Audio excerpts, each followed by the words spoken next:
కుర్రోళ్ళు మాట్లాడుతూ ఉంటారు, పరీక్ష ఎందుకు ఫెయిల్ అయ్యేవరా అంటే ముందోడు పేపర్ చూసి కాపీ కొట్టా, వాడు సరిగ్గా రాయలేదని నాకేం తెలుసు అంటారు. జోక్ కదా. అంటే ముందోడు సరిగ్గా రాస్తే వీడు పాస్ అవుతాడు అనమాట.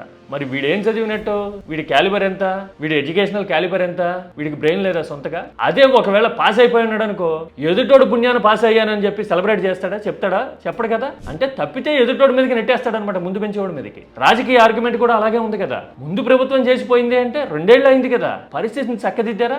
ఇది ఆర్గ్యుమెంట్ నెంబర్ 1. ఇంతకీ ముందు ప్రభుత్వం ఎంత అప్పు చేసిందయ్యా అంటే ఆన్ ద రికార్డ్ అసెంబ్లీలోనే మన ఆర్థిక మంత్రి చెప్పారు చూడండి. జూన్ 24 5,19,192 కోట్ల రూపాయల అప్పుంది. చూశారు కదా పయ్యావుల కేశవ్. జగన్ దిగిపోయే నాటికి 2024 జూన్ నాటికి ఎంత అప్పులు ఉన్నాయండి అంటే 5,18,000-19,000 కోట్లు ఉన్నాయి అన్నారు. అది అప్పటి వరకు ప్రభుత్వ అప్పు. అంటే 2014 నుంచి 19 వరకు ప్రభుత్వం చేసిన అప్పు కూడా ఉంది అందులోనే. ఆ రెండు కలిపితే 5 లక్షల కోట్లకు పైగా ఉన్నాయి. మరి ఇప్పుడు ఎంత ఉన్నాయి ఈ నిమిషానికి?